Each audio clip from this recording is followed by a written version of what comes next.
challenge yourself not to be mediocre. You've got to keep reaching for your goals.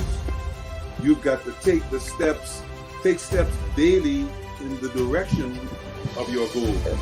And we shouldn't live for the words of others or the praise of others. More so, whatever we do in life, whatever we decide to pursue, it should be according to God's will for our life. But understand, it's a process. It's a process. Sometimes we don't want to go through the process, so we abandon God's words. Don't abandon God's word in your process. Don't abandon God's words in your process. In John 17:17, it says, sanctify them through thy word. Thy word is truth. See, there are many things we can't trust in this life, but I can guarantee you, you can trust God's word. One thing is recognize your life is going to change, and your ability to change is going to be a big determiner if you will have success in college life. Pray. Work. Pray. Put God first. Sometimes we have distorted predictions. God designed our mind to be able to process a potential outcome. That is something that other creatures don't necessarily have the ability to do. We have the ability. That is a God design. Having God's DNA in us, He gave us a fraction of who He is and His ability to see from the beginning and the end, and He allowed us to be able to project with our thoughts, what could the potential outcome be if I XYZ?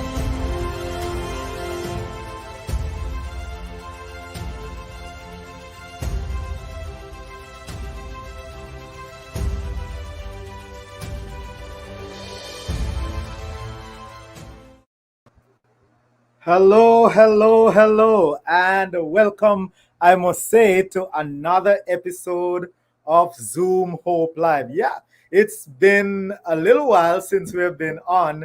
Man, I tell you, we have been in the Audacity of Faith series. I think we missed 1 or 2 weeks, but we are back.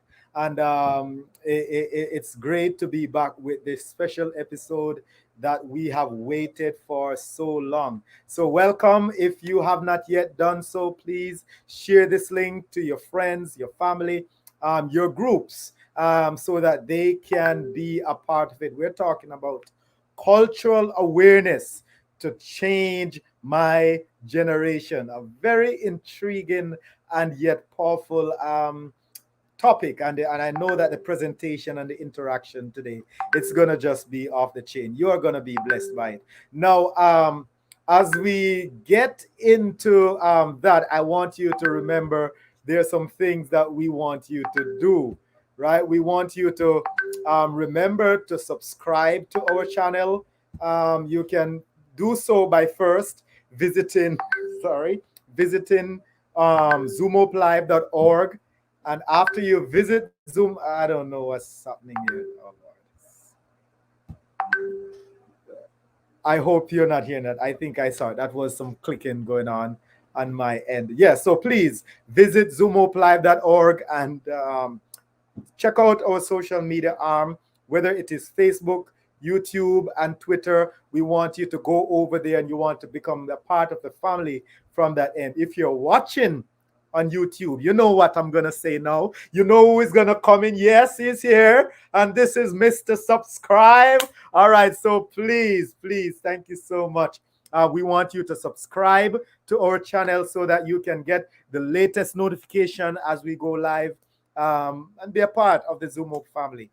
So please, thank you so much for all of that. Now today, we want you to remember that you're part of the conversation. So listen to our presenter, and we want your comments as well as your questions. And we're going to engage them. Today is an engagement day. So our presenter today is no stranger. She has been here before. My very good friend, even though I haven't seen her in years, as a matter of fact. But we went to high school together, had a good friendship in church, in school, and here we are, our own individuals making our mark in society. So, Shanoy, it is so good to see you again, even Yeah. though virtually. Welcome to Zoom Hope Live.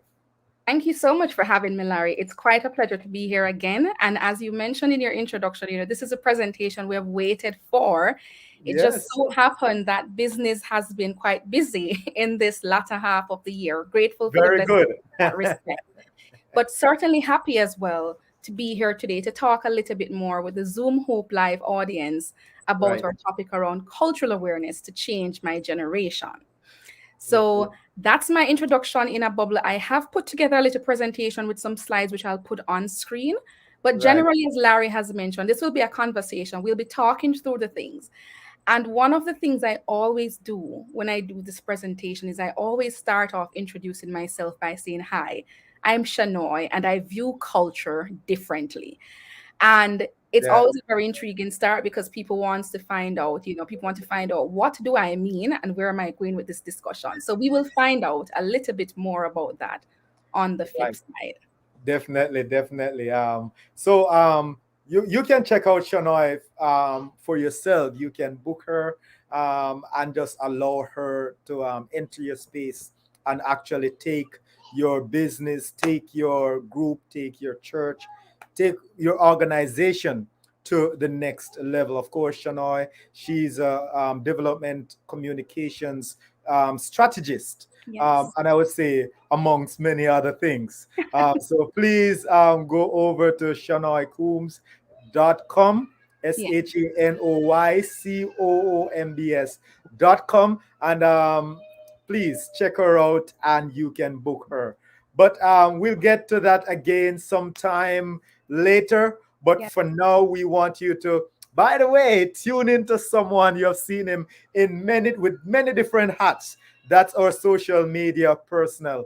And today you are gonna see him in with a hat that you have seen him with before. That's last year, December, as he was a part of our Christmas special. And that is none other than Colin Major. So bless him as he bless you.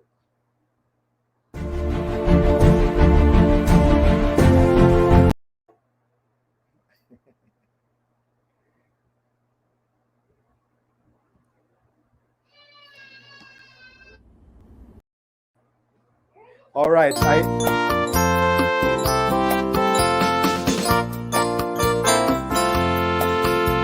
Abiding in his presence, I'm strengthened day by day.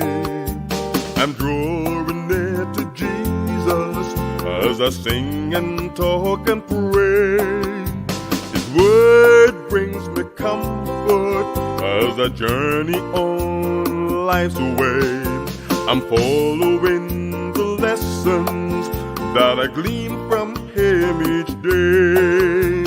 Time, all he wants is time. Time alone with me and you to share his will and plan. Time, all you need is time. Moments each and every day, he says, come and rest a while. Sitting at his table, I wait so patiently just to hear the voice of Jesus as he speaks so tenderly. Oh, the joy that's in his presence as we spend some time each day. When the path of life he opens, I choose to follow all the way. Time, all he wants is time. Time alone with me and you to share his will and plan. Time, all you need is time. Moments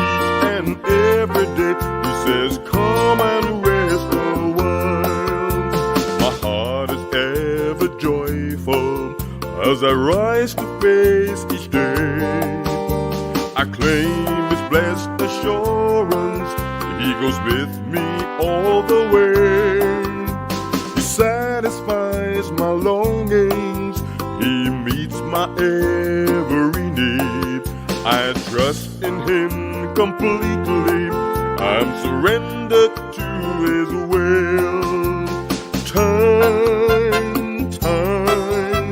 all He wants is time. Time alone with me and you to share His will and plan. Time, all you need is time. Moments each and every day. He says, come and rest a while. Time, all He wants is time. Time alone with me and you to share His will and plan. Time, all you need is time. Moments each and every day. He says, come and rest a while. Time alone with me and you to share His will and plan. Moments each and every day. He says, come and rest a while.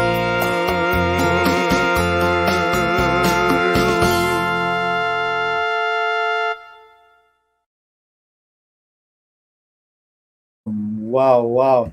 And I know you were rocking to the tune of that music as you were being blessed. So at this time, we will turn over to Shanoy, who will take us through her presentation. Remember, listen intensively and attentively, and share your comments and questions, and we will get to those after her presentation. Over to you, Shanoy. So, guys, it is with online spaces, as I mentioned, I have put together a little presentation. We're trying to see how best we have that coming up on screen. But even without it, I'll still be talking through the process with you. And so, as our theme or our topic today we're talking about is cultural awareness and the change in my generation.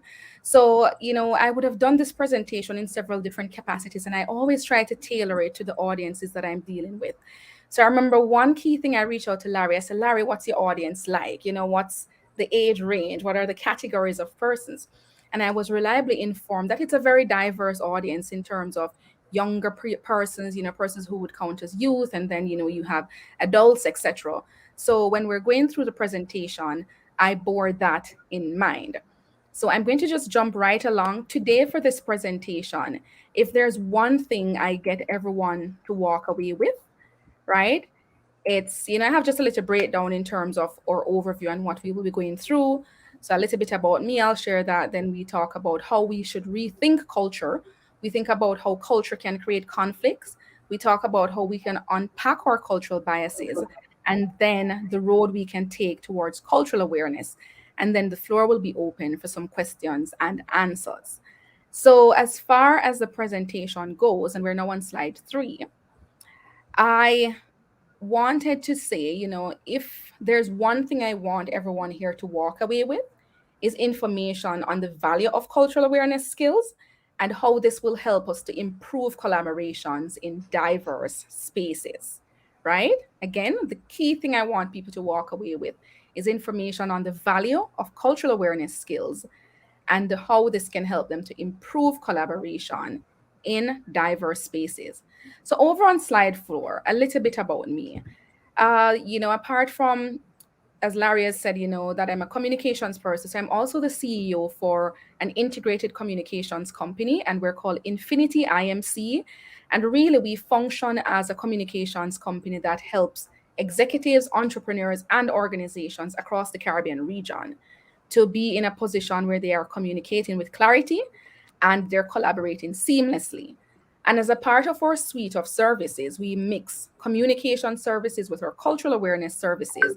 And we work a lot with human resources entities, with different organizations, different groups, etc., to look at how culture and communication can fuse together to improve collaboration. So a little bit more about me. I have had about 15 years experience in this field and would have coached several corporate leaders to improve their in-person and on-screen delivery in terms of communications, work with the different teams around using communication and culture to improve collaboration. I've previously functioned in the United Nations Communications Group as the chairperson for the Caribbean cluster, and I'm equipped with a MA in intercultural communication and international development, as well as a bachelor's in media and communications. But that isn't the important part.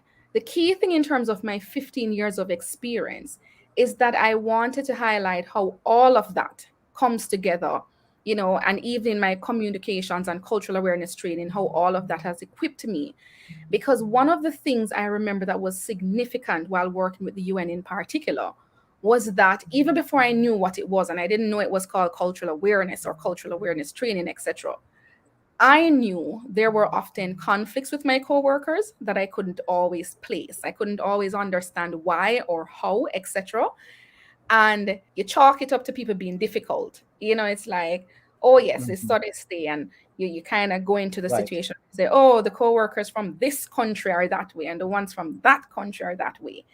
And I found I would use that as my frame of reference to be very dismissive about it because I don't want the conflict, but I knew there were challenges. And then even further now, when I started traveling for work and I went to different spaces and places, these differences became more evident. And I remember in one instance as well, it's a lot of things. It's about tact and stuff. And you go to some countries and you're offered a meal and you're really not hungry, but you're Right. trying to maintain relationships. So you accept the meal, etc.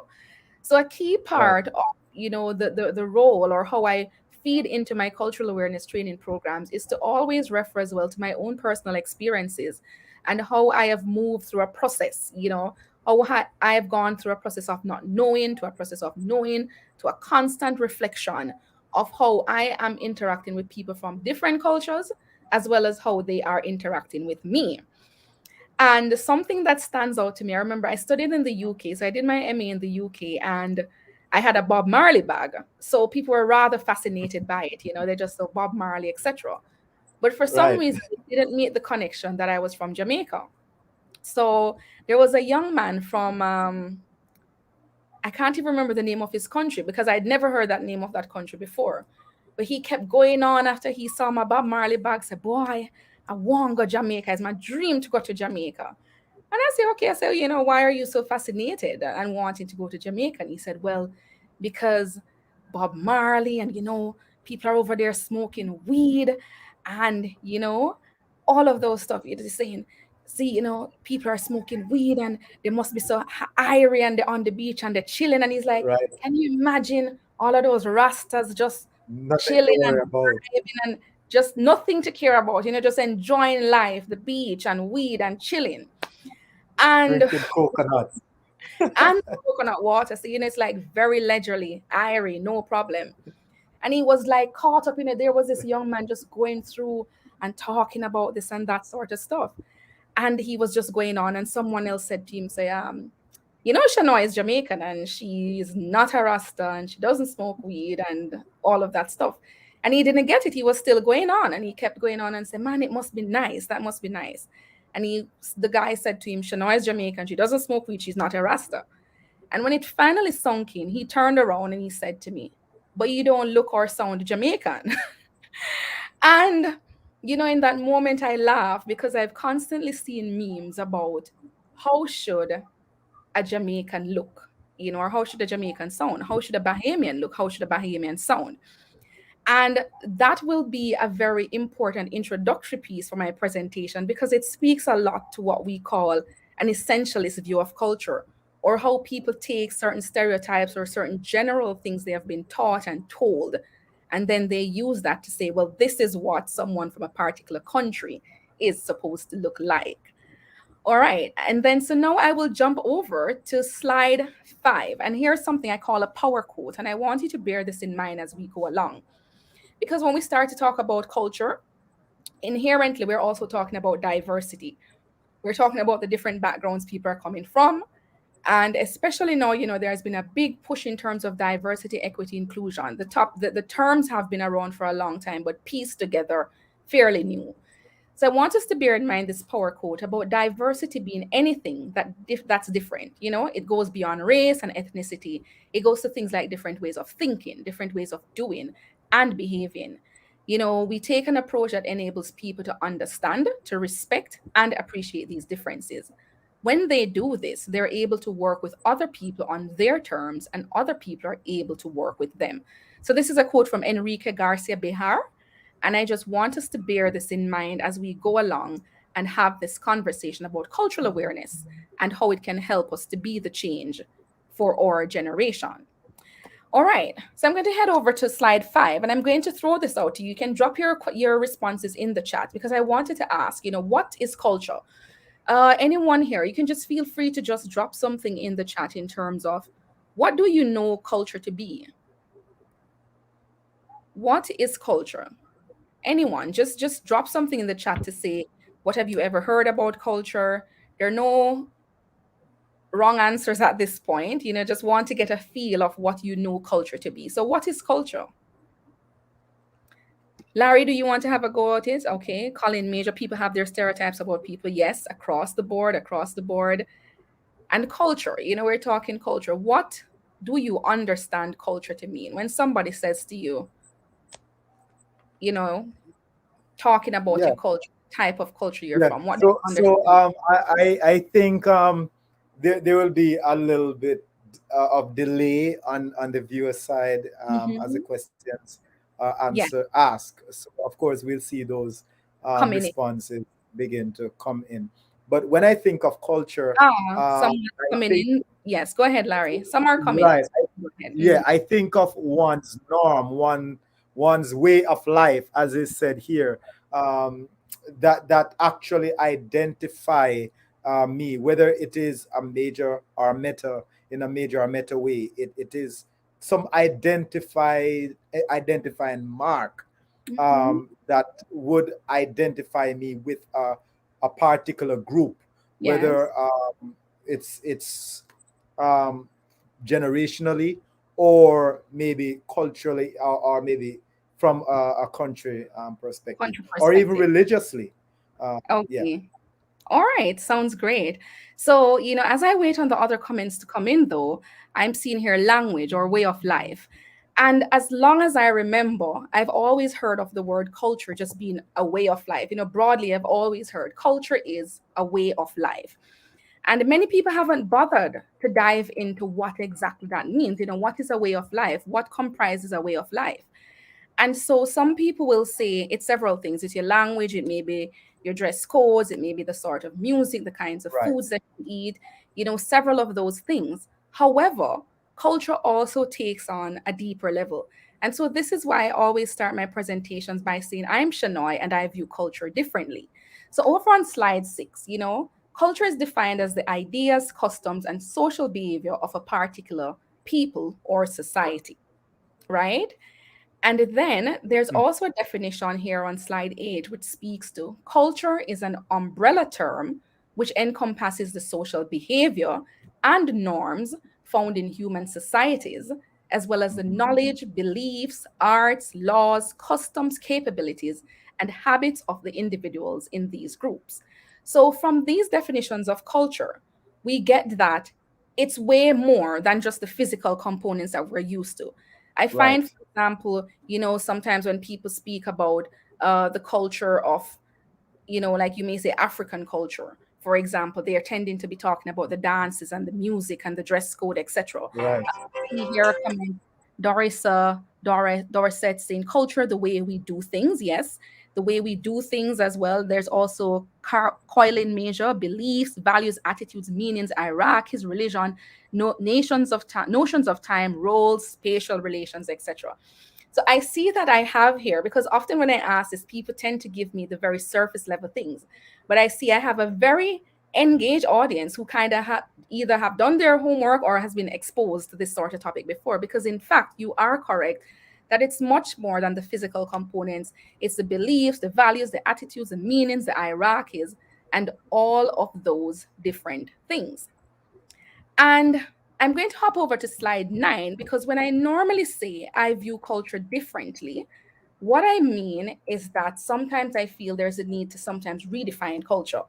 So most people, you hear a way of life and you hear that culture is a very different things we do.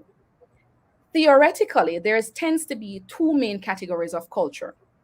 And so there's the essentialist view of culture, and the essentialist view of culture pretty much says a group of people are likely to have the same qualities. So Bahamians are going to have one set of qualities that are very different from the set of qualities that Jamaicans will have versus what Trinidadians and Bajans and Americans and Canadians will have, etc. And so that is referred to as the essential category of culture. And the essential category of culture has been criticized sometimes because it has been credited as opening up the scope for stereotypes sometimes. Because people come to think and to bracket and to put persons into this category. And the stereotypes, as you know, are often negative. So you will hear things like, oh, the Jamaicans are aggressive, or the French are like this, or the Canadians are like that. And it's interesting because lots of the times when people start to go into this group and this category, it's normally on the negative side. So then there's also the non-essentialist view of culture, which asks people to probe a little bit more, right? And to get a little bit more flexible. And it focuses on how, even with our cultural backgrounds, we're as unique as our fingerprints, right? So stay with me. We're going along there, and I will explain a little bit further. So on slide 9 now, as I mentioned, the essentialist view of culture, it says that our personality and behaviors are automatically seen as linked to one's place of origin, and so people are treated accordingly. So this assumes that you were grown in a particular location or particular country, and so your personality and behaviors are linked to that way. Anyone spotting any sort of challenges with that definition of culture? Because what it says is that it's saying your location is automatically going to determine who you are. However, when we jump over to slide 11 rather, which speaks to the oh no, not slide 11. So on slide 9, there's that definition. And I'm going to jump over to slide 11 now, which is showing a map. This is a map that appeared, I think, in The Guardian.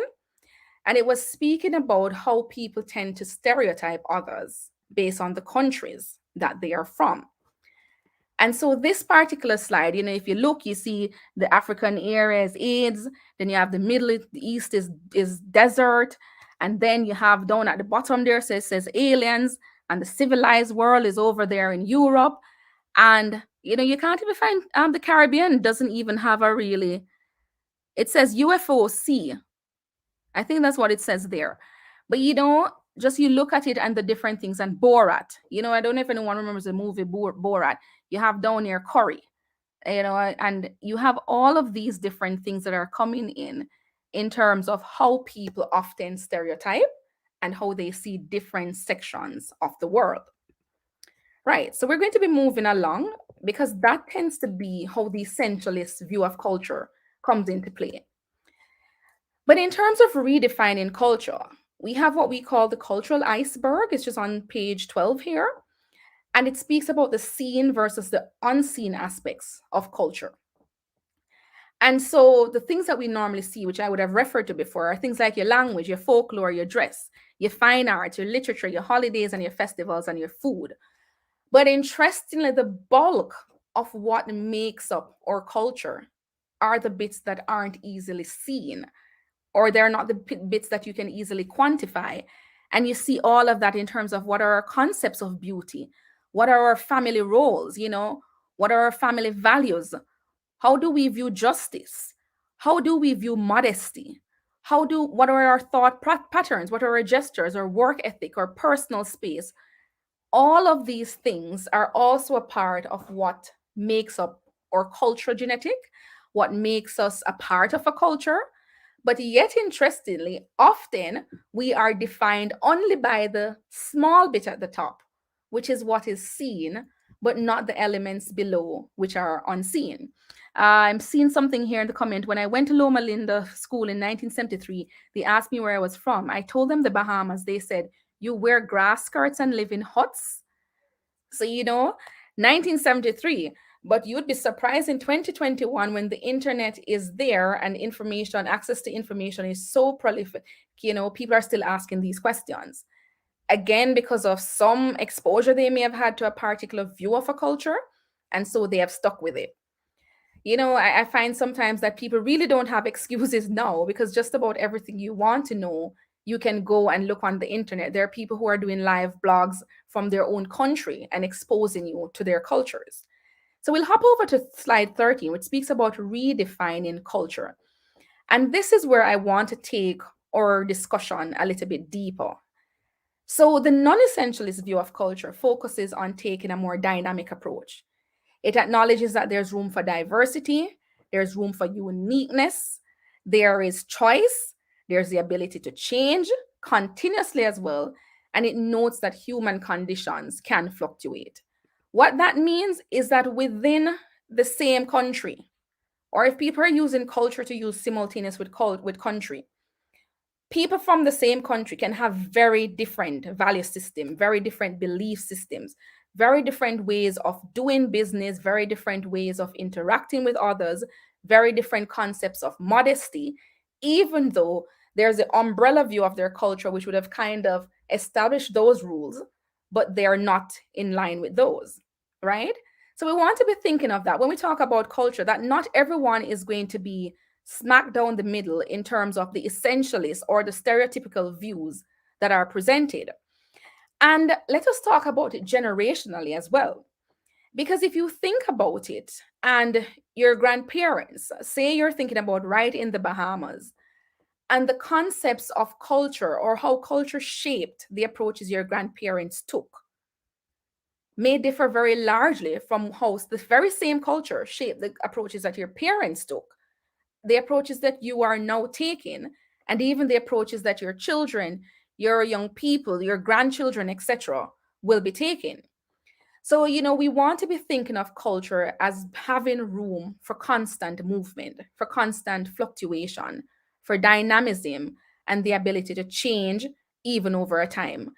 And this is why sometimes I find personally I have a problem with this statement where people say, well, that's how I am. Have you ever heard you're interacting with someone and they just say, well, that's just how I am? And the truth is, much like the essentialist view of culture, which changes over time, often when you're exposed to different information or you're exposed to different ways of doing and being, culture itself can in fact evolve. So we're going to move right along, and I'm going over to slide 13. And as a part of redefining culture, I like to highlight the culture wheel as well, similar to the iceberg, but it speaks about what are the different components. You're looking at other things that people don't talk about as much, such as your techniques and skills that can be influenced from your cultural background. You're looking at things like your values, your concepts of community, your knowledge and your stories, your tools and objects. And concepts of community, you will find comes in at a deeper level, because in some cultures, there's this harmony, that exists. Or you are taught from day one that you need to work together, or there is greater good when you work as a team, versus in other societies, personal gain and personal fulfillment takes priority over that. So the sense of community is very different in that respect. So stay with me. I'm going to jump now to slide 15. And so when we talk about culture and how we're redefining culture, a main thing I want us to leave with is that culture is not just about where you are from, right? From the discussion we have been having, I'm seeing here many are not open to changing their thinking or to thinking differently, and so they won't make that effort, and we'll get a little bit into that. But a key thing is that culture is not just about where you're from.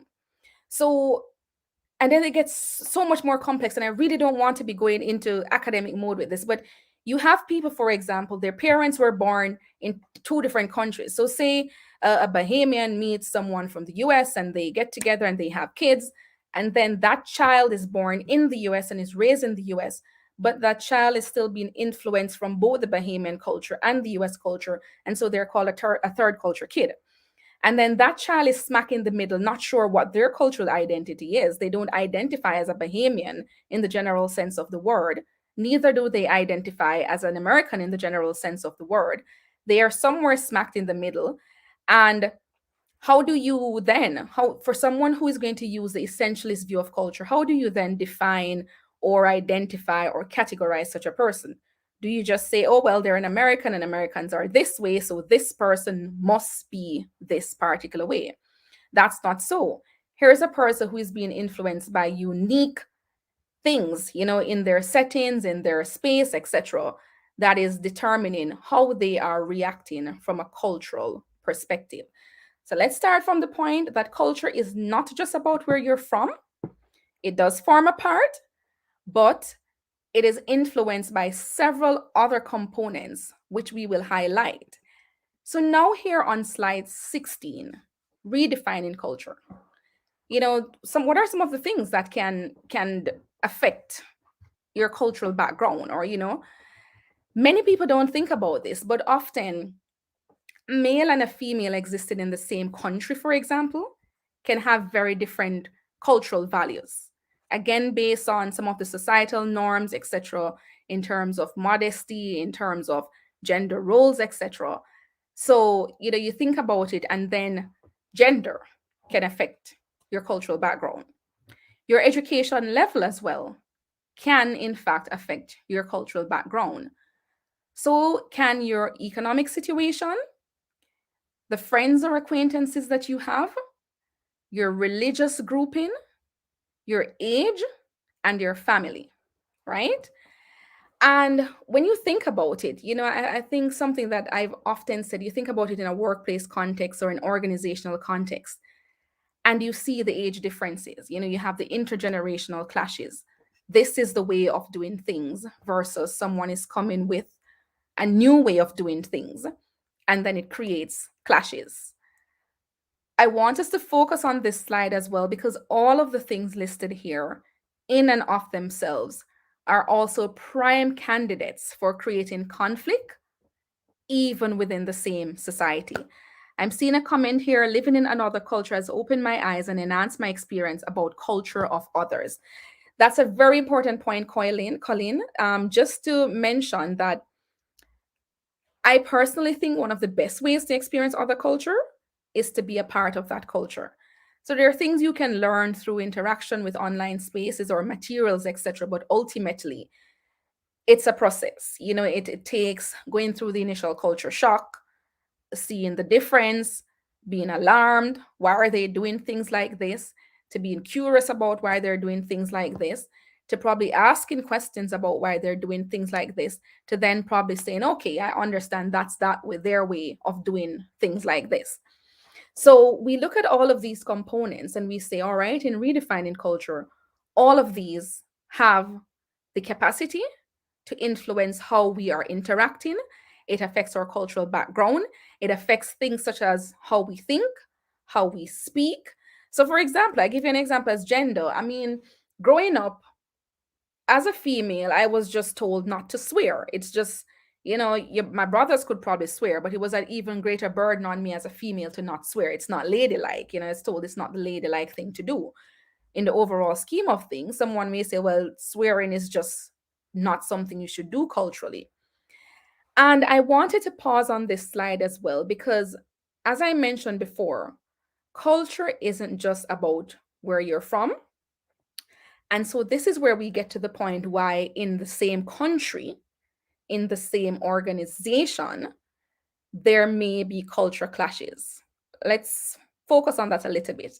And I repeat, in the same country, with people who are from that same country, in the same organization, there may be culture clashes.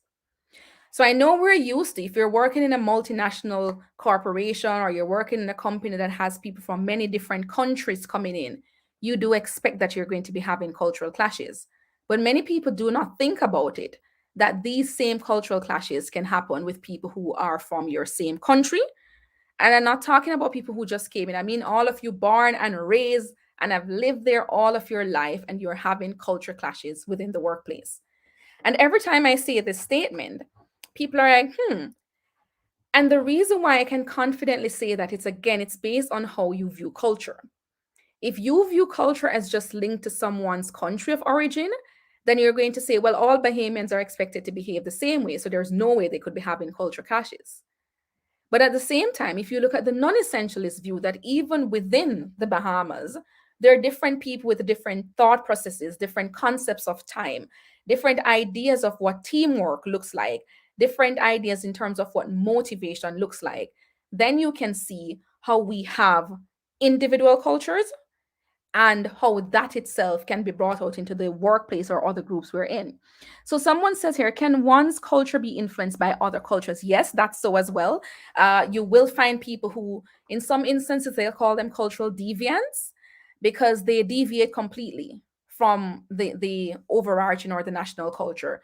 You have people who you will call subcultures.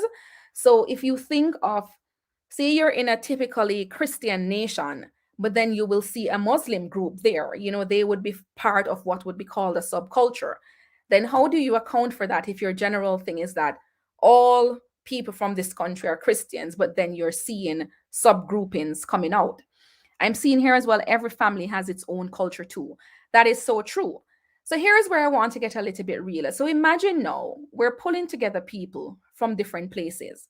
We're pulling together men and women. We're pulling people from different educational background, people from different socioeconomic background, people from with different religious beliefs, people from different age groups, people who have very different family backgrounds. We're pulling all of these people together and expecting them to collaborate on a project. So let's just draw this scenario. We have a massive project we're getting done. And all of these things here we have on screen. We are pulling people from these backgrounds, we're putting them together in a room, and we're telling them to get the job done. The person who hired them to get the job said, shouldn't be a problem. I don't expect any issues, any challenges, because you're all Bahamians. You're all from the same country. I don't expect the challenges I'd have if I were bringing in a Chinese and an American into this space to work on this project. But that's absolutely not so.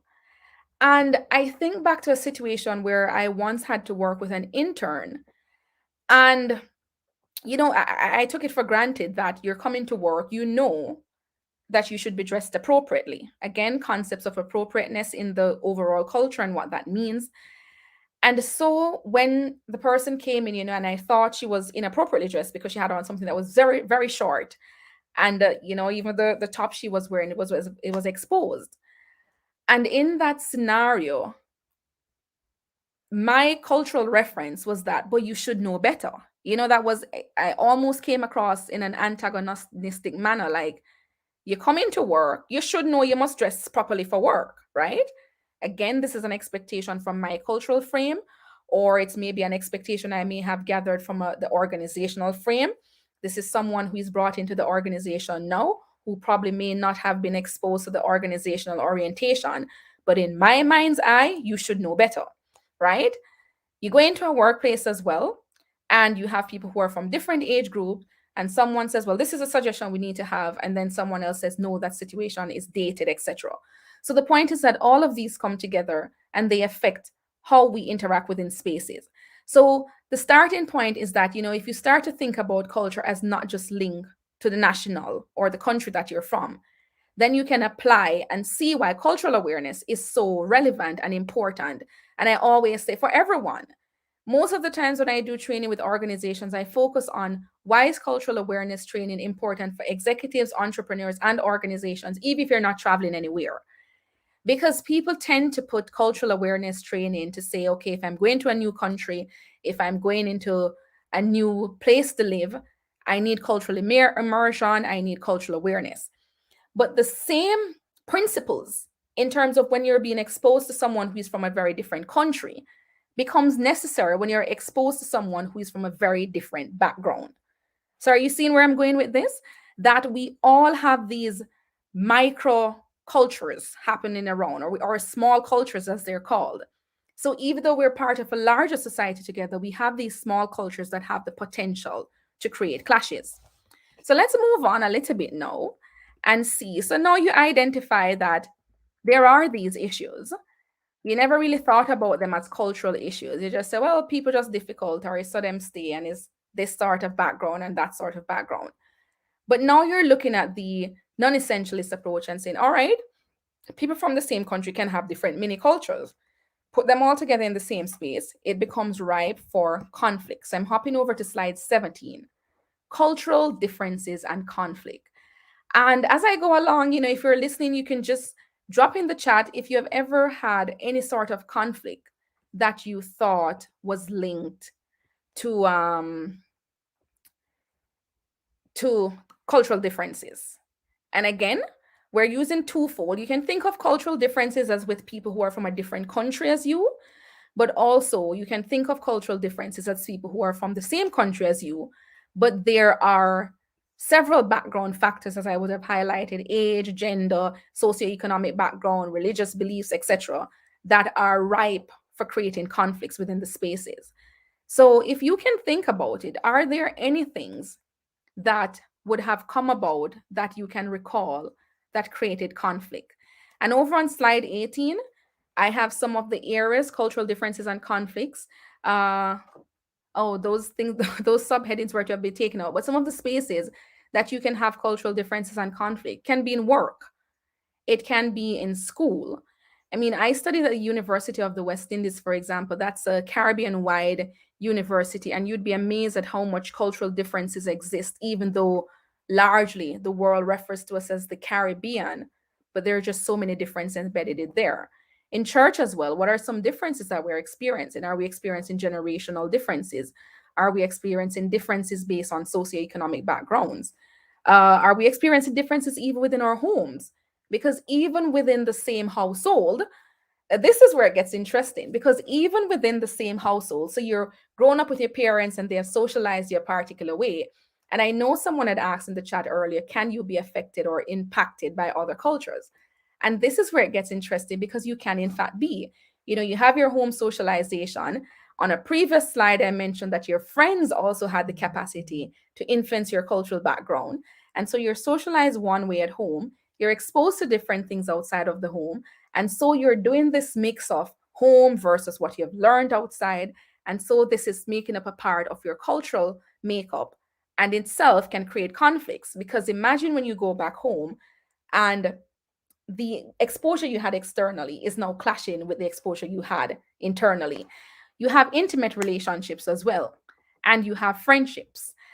And I always give this example. A colleague of mine had shared in terms of intimate relationships an episode in terms of, and this is based on national culture, so this one wasn't just about two people from the same country, but she said that her partner, he was from a different country, and whenever the milk ran out, she said she would just call it a day. Milk run out, don't need any milk now, I'm not going to buy any more milk until the next week.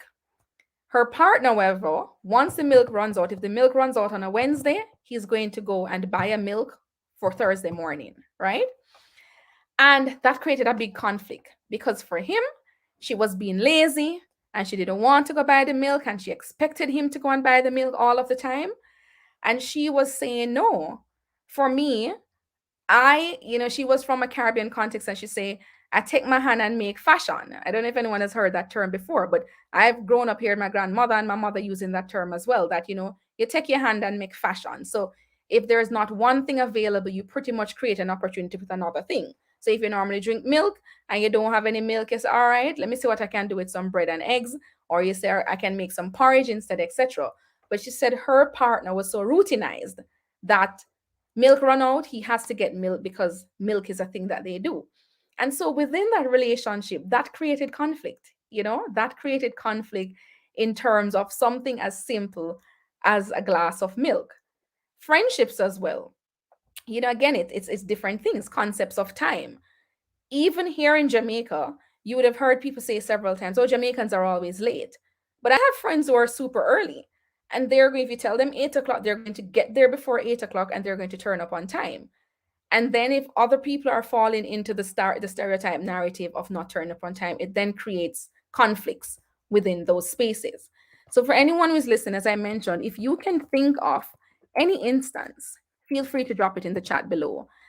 And then this activity now, I normally would have done this in like a breakout session sort of group, but I want you to reflect on something a bit. When we think of cultural awareness and conflict, it's almost always like we think of the other culture is the one who something is wrong with, or they are the ones that are different, right? And I think it is important when we're thinking about cultural awareness and culture that we go into the space understanding that we're all bringing unique perspectives into the space. And in as much as we would want someone else to subscribe to our culture or to be aware of our culture or to adopt our way of thinking and doing, etc., that we should also be aware that the reverse can apply, right? So stay with me, because this is how now we're going into, when you become culturally aware, how it can really be a tool to change in your generation. And so you think of this reflective activity now. Have you ever found yourself interacting with someone based on what you think you know of them or what you may have heard of them? Food for thought. And my mind flashes back to maybe in high school, for example. There were people who you just saw and you did not like. They're just not your cup of tea. And you say, my spirit don't take them. Right? And so you started treating this person based on what you think you know of them. And you see this happening a lot in the cultural domain in terms of a national domain, to say, okay, well, these people are this way, so you treat them that way. These people are that way, so you treat them that way. And so a little activity I like to say to people, if, for example, Dorissa, someone says, oh, Dorissa is an angry person. Someone just came to me one day and said, Dorissa is an angry person. And I have no other framework of who Dorissa is, but I was told Dorissa is an angry person. And so I'm meeting Dorissa at church or at work or wherever I'm seeing Dorissa every day, and I treat Dorissa as an angry person because that's the frame of reference I have of Dorissa, that she's an angry person. However, if someone comes to me and say, oh, Dorissa is such an understanding person, and then in my daily interactions, I see Dorissa, I say, oh, okay, I'm having a problem. I can go talk to Dorissa about it. She's a understanding sort of person. And so this is how labels are born and how they're maintained from a cultural perspective. Sometimes it is based on what someone has said. And in many instances, the someone isn't just a person. It can be the movies that have told us that people are a particular way. It can be someone else that has told us that someone is a particular way. And importantly, it can be our own ways of seeing the world that has said to us, this is the way that this person is, and this is the way that we're going to treat them, right? And so with this reflective activity, I want us to get to a point in terms of thinking back on how culture is formed, how culture is maintained generally, and how it is that when you think of people on an individual basis in terms of culture, how this applies as well. So right over here now on slide 20, what is your role in all of this? So you're understanding now that culture isn't just the generic term in terms of a way of life, and it's not just your food and drink and all of these things that you do. It is also the behaviors, the personality traits, etc. And what is your role in all of this? So you know this now, but how can cultural awareness or having cultural awareness or using cultural awareness help you to really be a change in your generation? A key thing again is reflexivity. It's looking back. It is almost like a boomerang effect, bouncing back the ideas. So the things, the way that you're viewing someone else or the mirror or the framework in which you're looking at them, you're saying that, but I'm looking at them through my cultural lens. So if you're looking at someone and saying, oh, concepts of leadership. So in your society, it's expected that the leader is going to stand firm and make certain decisions. And then in another component, it is that, okay, a leader leads through democratic processes. So a leader who stands up and make decisions and say, do this, is not viewed favorably by someone who sees leadership as being a democratic process. So our role in terms of cultural awareness and using it to change our generation has to be that we also focus on what are our cultural biases, what are the things that exist within our cultural frame of references, whether they were you gained from our interaction with our parents, or interaction through travel, or interaction through friends, that have put us in a position to think our way is universal, or that's the way of saying and doing. So, we use cultural biases a lot to put people in boxes to say, but this is the way it must be done. And so once it's not done that way, we put people and say, okay, they're not doing it this way, so they're the others. Put them in this box and dismiss them and treat them that way accordingly. And so it's a constant thing to reflect on our cultural biases when we go into the workspace as well. Uh, Standard English is the accepted platform in this, but what's the cultural background of this person in my workspace? Why do they refuse to use English? Or is it that they're not proficient at English? What is their background? And my cultural lens, which tells me that standard English is the way to go. And if you don't speak standard English, you're clearly less intellectual. So I will view you with that frame of reference.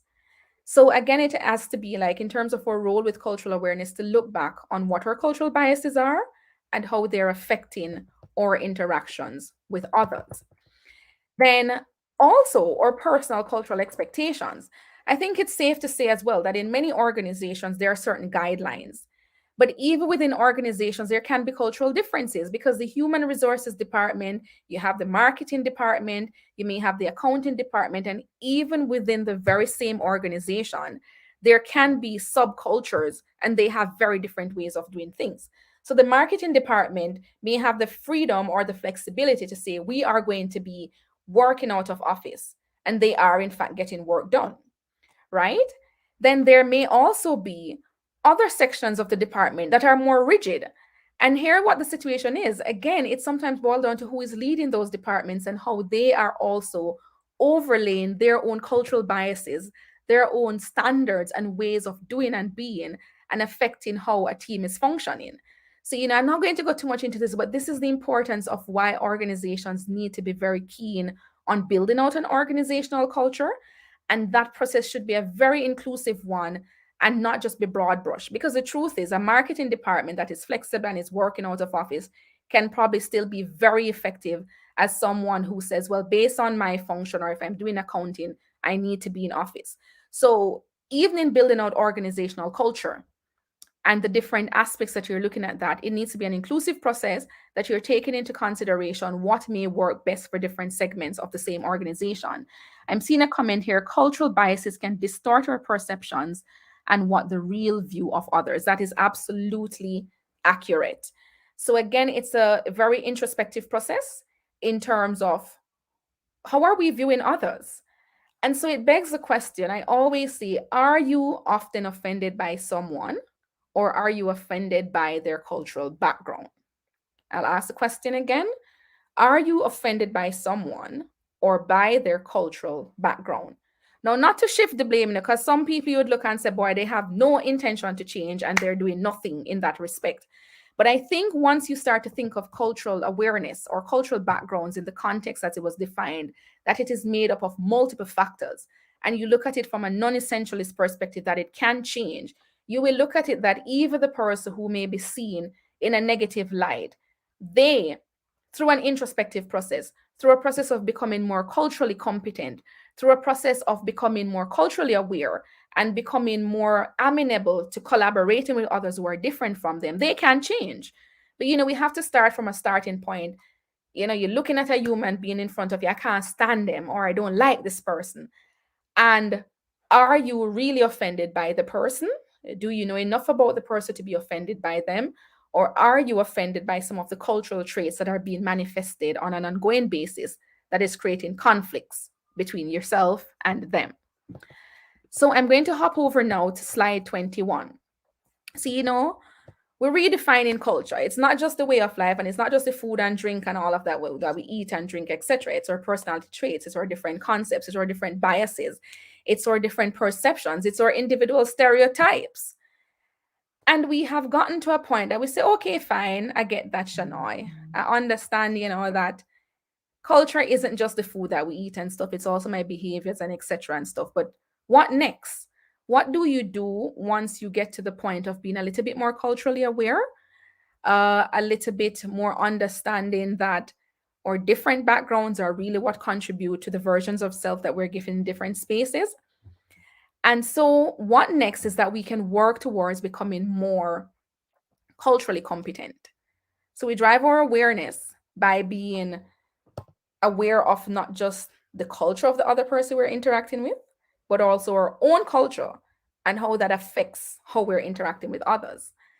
And so once we get that, we're going to try to work our way towards being more culturally competent. And a key starting point is empathy. And empathy is the capacity to understand or to feel what another person is experiencing from within their frame of reference. I mean, you can never truly feel what someone else is feeling if you're not in their shoes.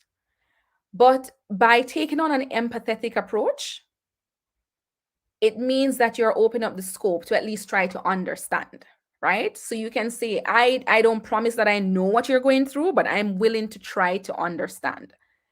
So, I remember an article I wrote, and there was a young lady. She said she just had a young baby and she went back to work, and her boss was just upset. She said the child got sick. She got a call, the child was sick.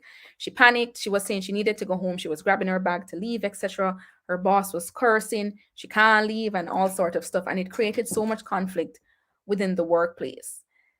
And in the end, she did say, she really panicked. She probably could have also dealt with the situation a little bit better in terms of not trying to just run off. But ultimately, she said, how could my boss not understand? This is my child. It's not a normal situation. I got the call. A child is sick, being rushed to the hospital. This isn't a situation in which I could continue to function at work at the current pace, etc.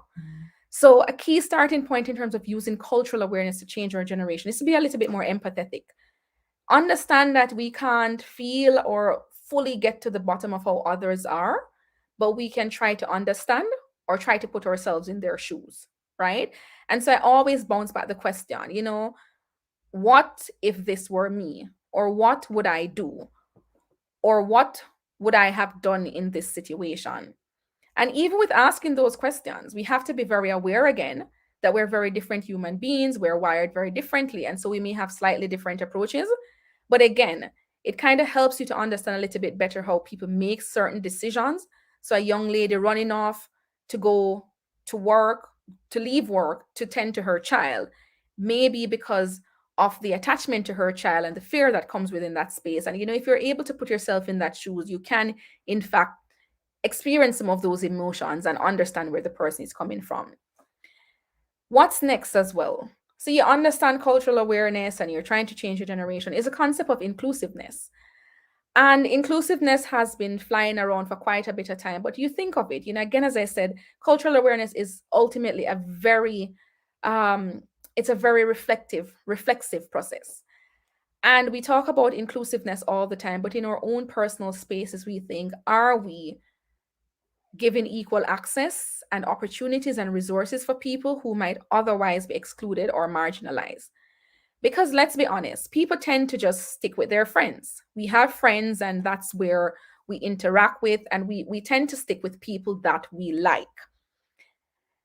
But if you think about it from a perspective where you're saying, you're trying to build out a situation where you are not trying to discriminate or you're not trying to exclude persons simply based on that you just don't like them. And so when you think of inclusiveness, I especially like to say with persons who have positions of power, what that can look like. We may not have positions of power now, but eventually we may, right? And so it is that once you get into those positions of power, how are you interacting with other people who might not normally be a part of the process? So you say, okay, my friends and I,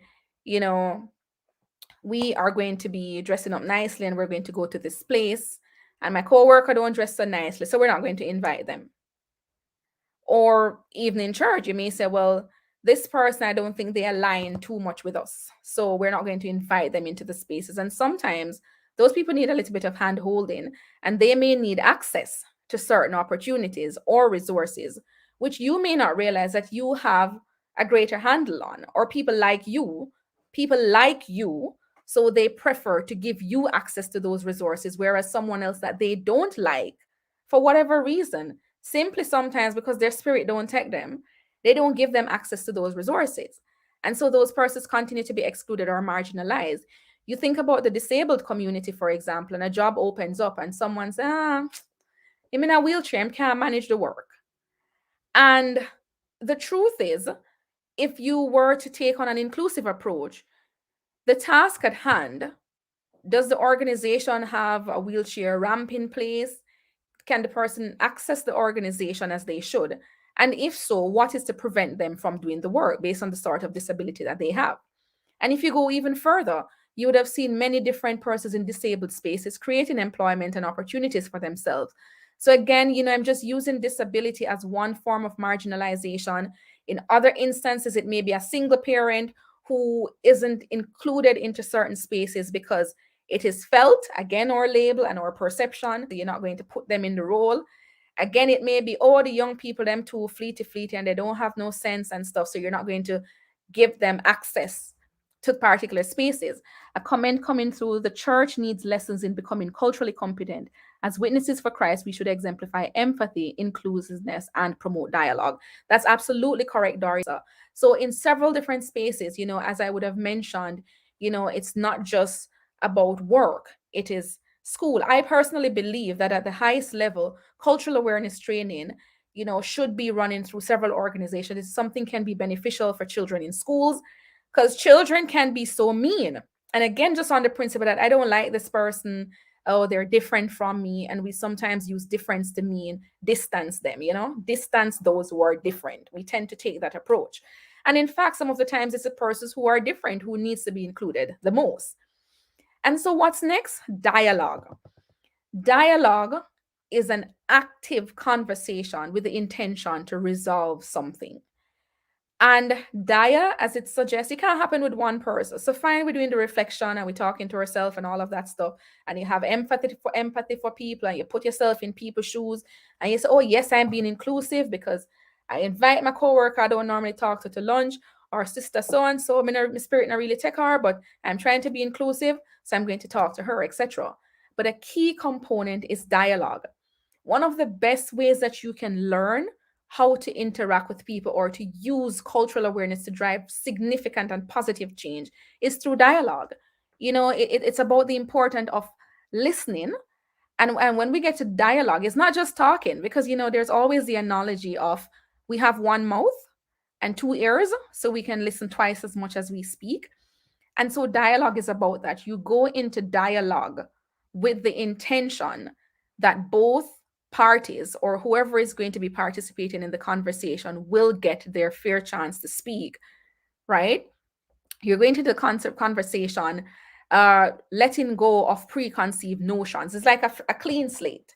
Like when you move into a new country, I always say to people, take some of the principles that you take when you're going into another country and apply it with other persons in your own country in a cultural awareness context. Because when you go into a new country, there's the initial phase where you're either shocked at what's happening. So that's a culture shock phase. But then you go into the curiosity phase, like you're saying, this is intriguing. I want to learn more. And what do you do when you want to learn more? You're a person at a new country. You do some form of research. Your research can be that you're looking up information on something. If there's an information desk, you're getting more information from that. Or you're having a conversation with someone. And guess what happens? Curiously, when you're in a new country and you're committed to wanting to learn more, to understand from somebody's perspective, or to be more included in their situation, you listen. So it's always very fascinating that when we go into new countries and, we're fascinated by this whole new world and we want to learn more, we're very keen on opening up and we're keen on listening. But then once we get into our own countries and space, it doesn't happen anymore, It's like, okay, I understand, I know this. We're going to have a conversation, but I'm going to tell you what I want you to be told. So it is key for dialogue that we have to ensure that it is an active conversation. It's not just us dictating or, infringing our own cultural beliefs and biases on someone else, but also being very open to listening to what they are saying as well. And listening teaches us, as such a people in all capacities. Even if you're trying to improve Your public speaking, for example, listening is a key thing. And it is listening to the audience, listening to how they're responding, listening to what they want, listening to the sort of information they came there for. So, listening cuts across the board in helping you to build out empathy, inclusiveness, and dialogue as a key part of the cultural awareness process towards change in your generation. And I'm going to jump over now to slide 21. And I have been going on a little bit about this in terms of listening and how listening is important and listening actively is important and how listening through actions is important. What do I mean by listening through actions? So you listen and you're hearing now. How are you responding to that? You know, how are you responding with your body language as well? Because you'll be there having a conversation with someone and saying, I'm open and I'm going to be welcoming and I want to understand a little bit more. But your body language saying, you're doing the arm folding or your body language says, I'm not open to understanding. Yes, I'm telling you I'm listening. Yes, I appear to be not distracted, but my body language isn't suggesting that I'm listening with the end goal to understand your perspective, understand where you're coming from, and to be more open, to helping persons and to help to resolve conflicts and to work towards greater collaborations. So I'm going to jump over now in terms of listening. There's a little video I wanted to show with you in terms of listening. And this video, it showcases different voices. It's different people showing how listening is important for the dialogue that we have been talking about in a cultural context. The dialogue to understand, the dialogue to show that we're aware, the dialogue that allows us to empathize, etc. So I'm going to ask the technical team now to just play that little video clip for me, which really ties into how listening is almost like the foundation of getting to greater cultural awareness and in turn being a real change in our generation. So tech team, you can play that video for me. In a world of cultural diversity, many conflicts can be resolved through conversations, through intercultural dialogue. Intercultural dialogue occurs when persons from different cultural backgrounds acknowledge their differences, engage in meaningful conversations, and allow each person to speak and listen. When we master the art of listening, every conversation benefits. So listen.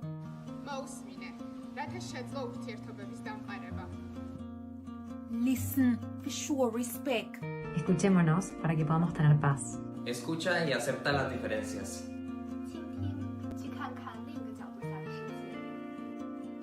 Escuchar no es solo oír. Listen for true collaboration. Слушай, чтобы показать свою заботу.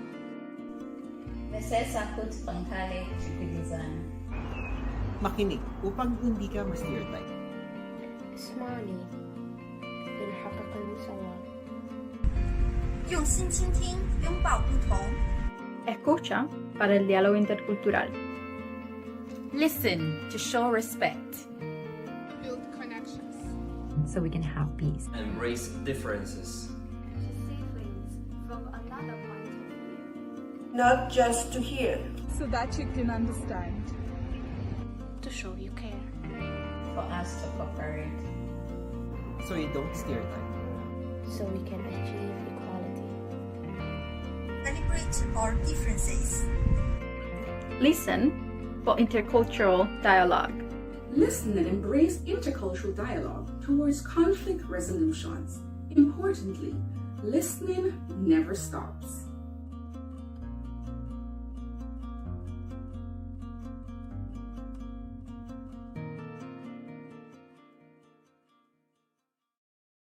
All right. Thank you so much for that. So, again, as I would have mentioned, as far as cultural awareness goes, and using cultural awareness as a key to change in generations, it starts with listening, right? And listening internally, listening externally, and, all of those key points you'd have seen in the video. Listen to show respect, listen so that we can cooperate, listen so that you don't stereotype, listen so that we can have peace, listen, so there were just several different persons showcasing how it is. How can you really show that you're invested and interested in learning more about their culture and not just using it to bounce back at them, but really to help in the collaborative process? So, a huge part of it is that when you think of it, you want to ensure again that constantly that you're going through the reflective process. And for today's presentation, I really haven't been able to go into the how, like several of the different things in terms of how it is that you work towards building out your intercultural competence. But I wanted to introduce you to at least one key starting point, and that was about listening. Listening, the mixture of empathy, the mixture of inclusiveness, and the mix of dialogue as a key part of the process to get you towards cultural awareness, towards changing your generation. And I haven't realized I have been speaking for over 1 hour thus far. And I'm winding down. So I'm really going to encourage you, if you have any questions at all, to get them dropping in the box here. So here on screen, there are two things I have up. And one is an article that I wrote in a magazine about intercultural communication training and the key to promoting diversity in the workplace. And so even though this article spoke specifically about the workplace, it had many key points about general organizations, general teams. So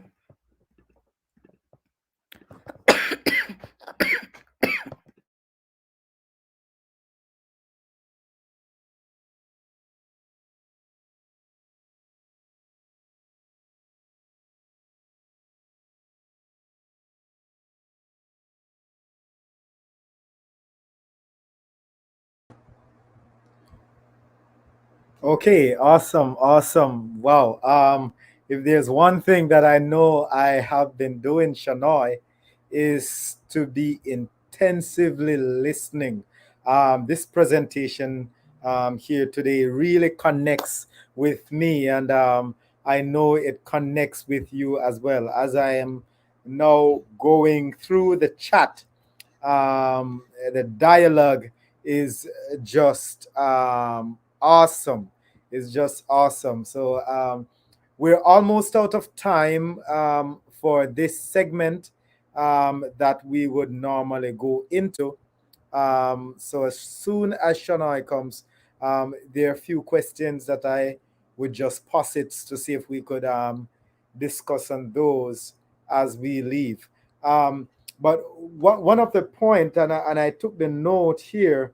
One of the point that I pull here from your presentation, Shanoy, and I think it's just on it's on target, right? Is that culture is not just about where you are from, and many times we stereotype individuals based upon that. For example, we stereotype individuals, say, well, you are from the Bahamas, Jamaica, Canada, USA, and as such, this is how you think, this is how you act, this is who you are. Or sometimes we look at a generation, and based upon what we have heard about that generation, we say, this is how they are, this is how they think, this is how they act. But you bring across a point that I don't think we should allow just pass us by, is the iceberg idea of understanding culture. In that, there are many things that we see on the surface, which perhaps it's a nice FT iceberg and gives us a good description. But beneath, there are much more that are actually there, that defines an individual, defines a generation, defines a set of people. All right, so let us pull. I have. Yeah, so I had a little coughing spree, but I That's was all right. just saying before we went off, that article that I had written in this magazine, it speaks to really the importance of this sort of training. I saw someone saying it in the chat that churches, etc. But generally, the article had just spoken to the importance of cultural awareness, when viewed in the way that I would have been described, it encourages respect and appreciation for differences. It promotes better collaboration and communication. It improves harmony as well. You know, when you have to be working with others, Right. it focuses on reducing some of the stereotypes, and it also builds trust. You know, Right. nothing like if people think you're discriminating against them and you're talking down to them. And even if you're saying one thing with your mouth that you're including them and they Right. feel like it's not so, then certainly they don't trust you. So this is a key part of why cultural awareness, you know, as a reflective process is super important for people. And Larry, you know, I wish it was that we had this like a webinar, because I would have put people into breakout Right. group and kind of have them looking at, you know, what are some of their own cultural biases or things that Right. they weren't aware are cultural biases. So, Right. you know, I'm happy to see some very welcoming comments coming in. So you had some Right. questions, and I don't want to take up too much more Yeah. of your Yeah. time. So I'm gonna jump on some of those, and of course I already see the cry for part two, and maybe we can do the part two and have a webinar part to it. But look, Dorissa makes a point here, and I'm gonna posit her question, and then I'm gonna make a comment and leave you to it. She said cultural bias can distort or distort or perception and I believe of what the real view of others. Um, that's that. No, that was not what I want. Sorry, it's next one. Can one culture be influenced by other cultures? Right?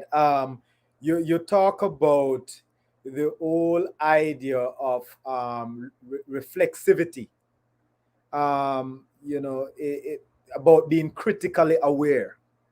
Uh, how does that play itself into this? Yeah. Okay, in terms of this question, can one's culture be influenced by other cultures? Yeah, I think I'd answered. Sorry. I need a water break. Right. That's all right. Okay. Yes. Yes. Sorry about that. Yeah. So I believe Shanoy actually spoke on this, and I believe I took some note as she was talking about um, the incarnational aspect of culture, and I believe in some way that can actually influence one culture. Where she said the best way to understand someone else's culture is to enter into that space, enter into that culture, and learn of it. So I believe when one took on that kind of persona in entering an individual cultural setting, it will not just be to go and spectate and leave, but when that person go and they're open, there are certain things in that culture that will further enhance um, my personal culture. And so that's what I could say in regards to this question. Can one's culture influenced by other cultures? Yes, You're certainly. I absolutely think it correct, can. Larry. You know, you answer the question perfectly, because even with going in cultural spaces, you and I can go to another country to live, and we both leave with very different Right. perceptions. And you leave and say, "Lord, the people them stay bad, they don't interact with people," and all of that stuff. But cultural awareness is a very active process. It's give and take. It's looking back, as I said, on your own issues versus those of others, and even being within the same space, being aware that you're taking snippets. So someone who is exposed to a different culture almost never leaves, even if they don't realize, they sometimes pick up snippets. And so there's someone who, you know, if I had a little Venn diagram or if I had a chart, and I say each time you interact with people from different spaces, whether it is that you learn a different word from them, or if you learn a different recipe, or if you have a conversation around, you know, value systems and stuff, and you come to an agreement that, oh yeah, I kind of understand with that, that we do pick up different pieces from different cultural settings, and we do it every day. And so that is why culture can never be seen as static, you know, to be seen as just to say, Bahamians are like this, Jamaicans are like this, or even within the same countries, So this is a key thing that we are always picking up pieces, even when we don't realize it. And that is why it is so important to constantly reflect on what we're Mhm. doing throughout the process, what we're giving and what we're taking as well. Yeah. So Colin says, every family has its Mhm. own culture, right? I believe you saw that quotation earlier and say Yes. something to that. Then Dorissa Dorset, I know I'm picking on these two now, right? Came further down. She make the point that the church need these kind of cultural Mhm. training, right? Those are two primary places that I believe generational cultural clashes happen, and also um, just cultural from different background happens. So, how important? What is the role of the family and the church in creating openness towards cultural differences or Mhm. diversity? Well, there's a very important role, Larry. And my mother is church lady, Mhm. left, right, and center. And I Right. remember we met with a group of persons who were from a very different background of sorts. And my mother, she had a tract there with her. And she Mhm. was having a conversation. And there was another member of her church there. And I said, me not chat to them because then done enough of them ways and then not change. Right? Right.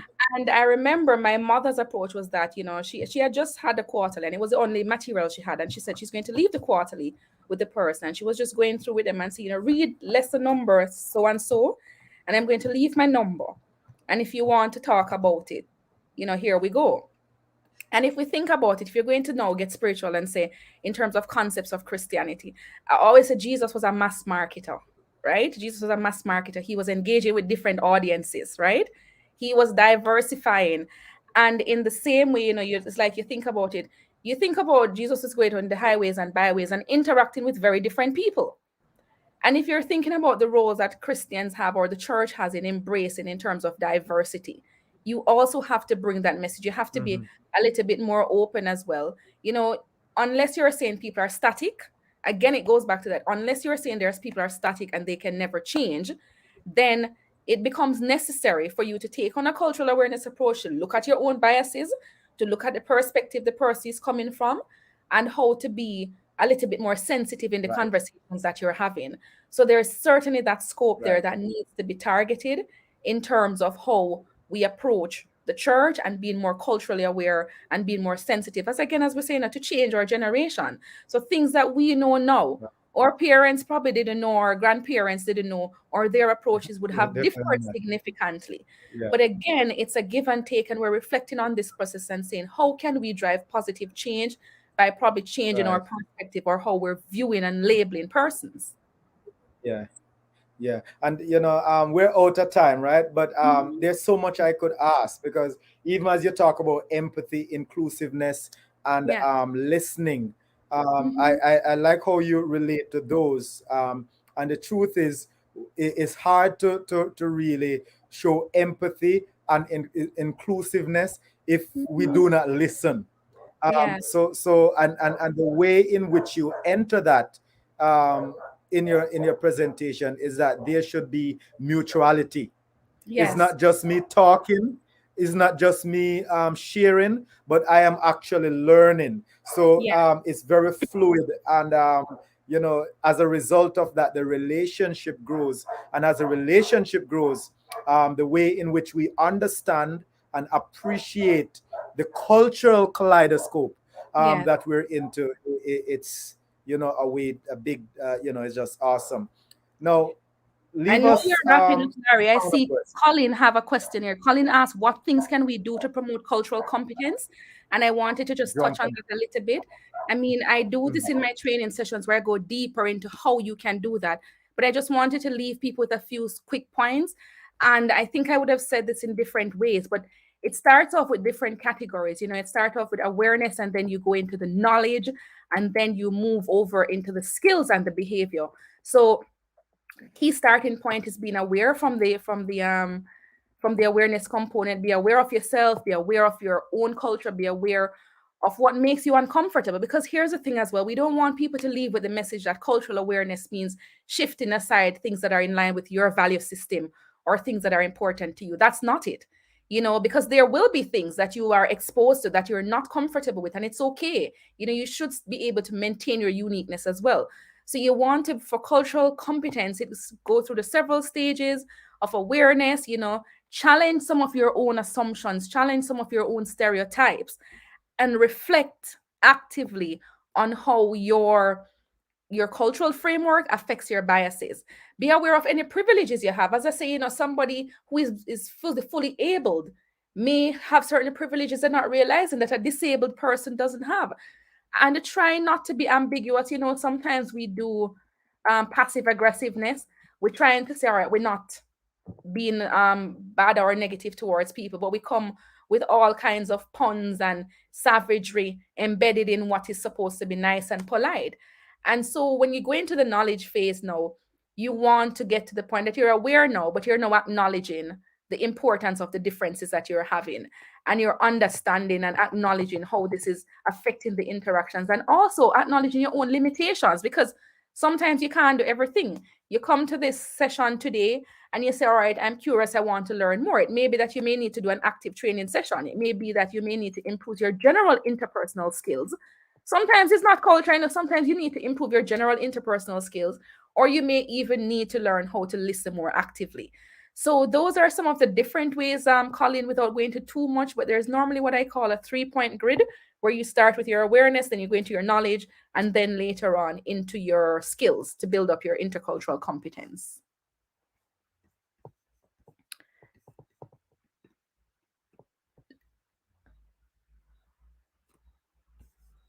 So thank you. Yes. So thank you so much, Shanoy.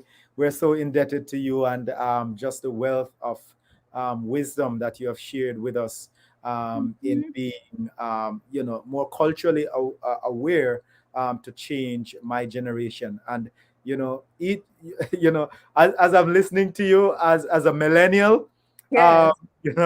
it's important. Is that was important to me, because that's the way millennials think, Yeah. largely very inclusive.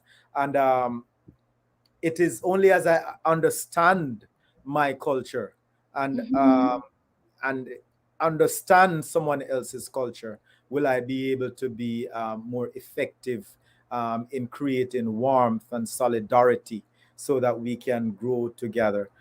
Thanks again.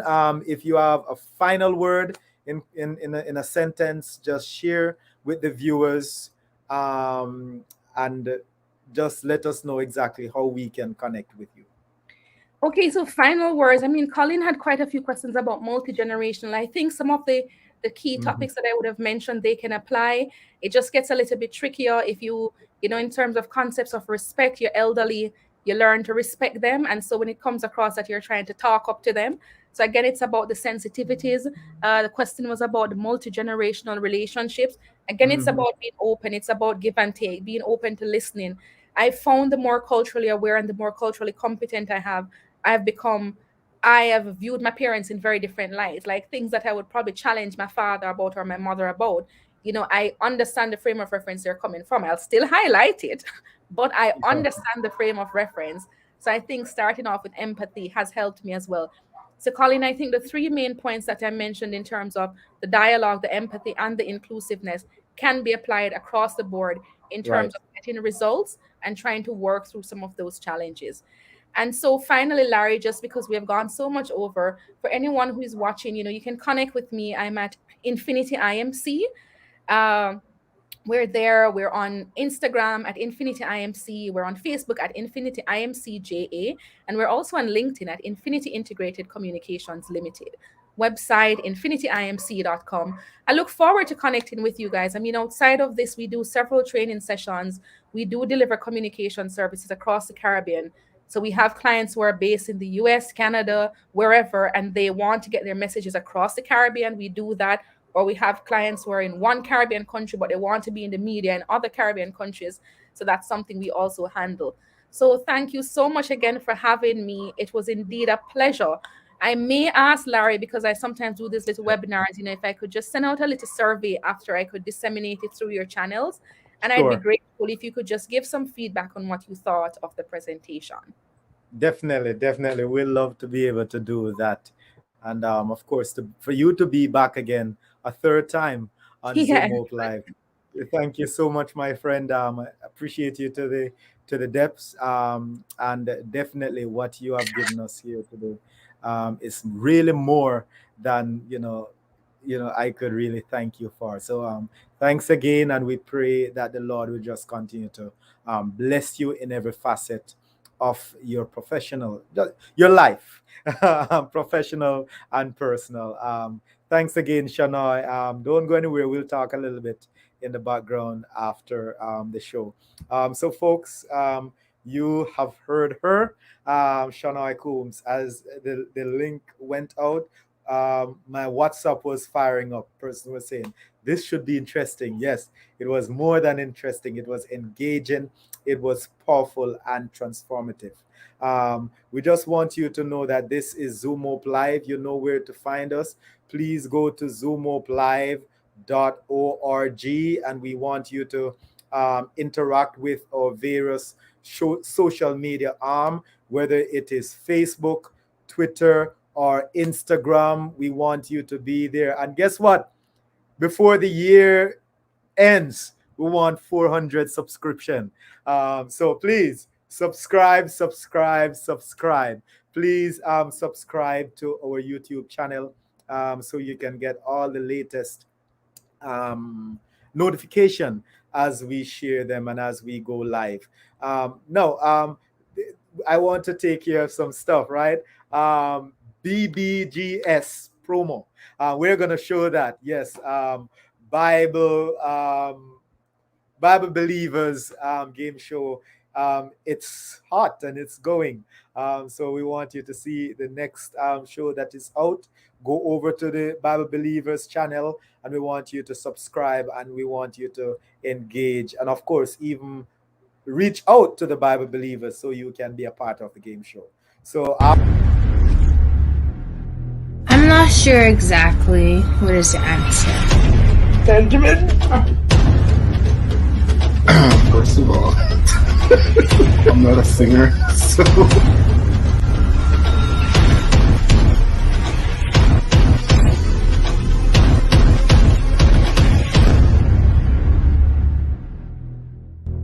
So, how was your experience? What do you think about Bible Believers game show?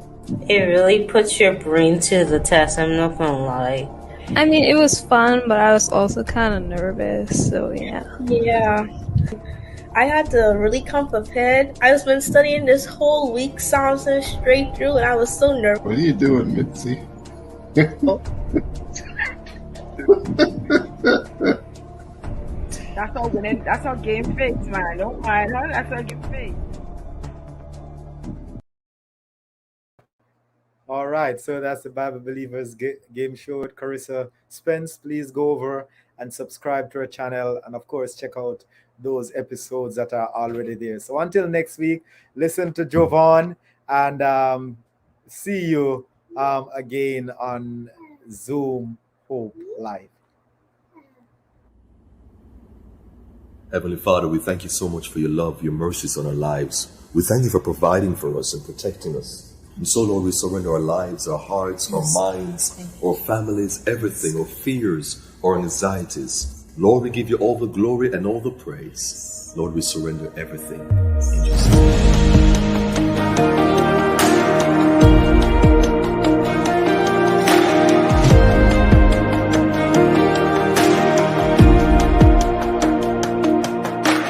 Less of me and more of you. God, my portion, I'm nothing without you. So empty my heart as I overflow. You're my king, so I'm letting go. Everything, Lord, belongs to you.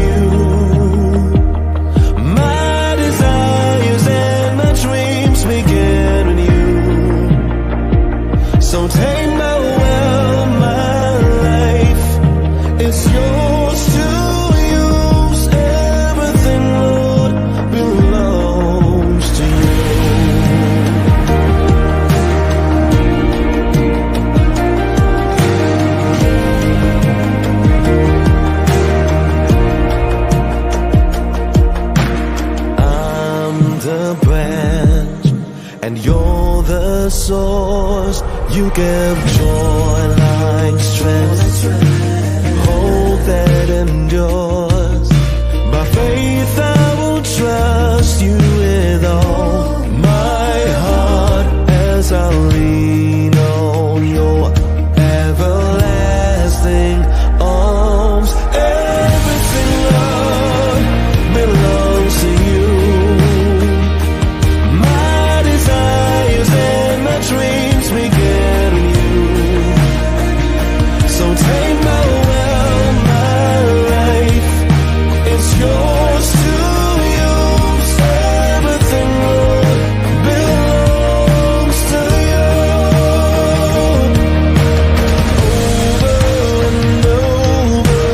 Over and over, I will surrender, I will surrender. Over and over and over, I will surrender, I will surrender. Over and over and over, I will surrender, I will surrender.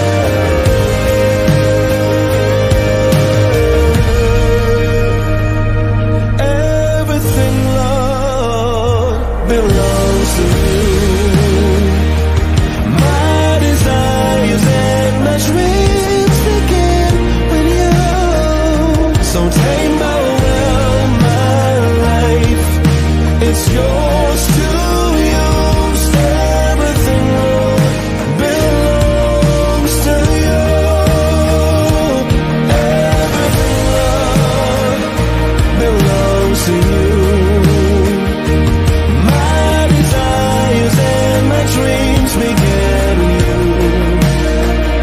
So take my will, my life, it's yours to use. Everything, Lord, belongs to you.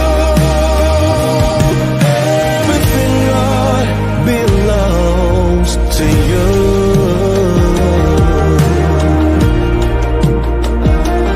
Only you,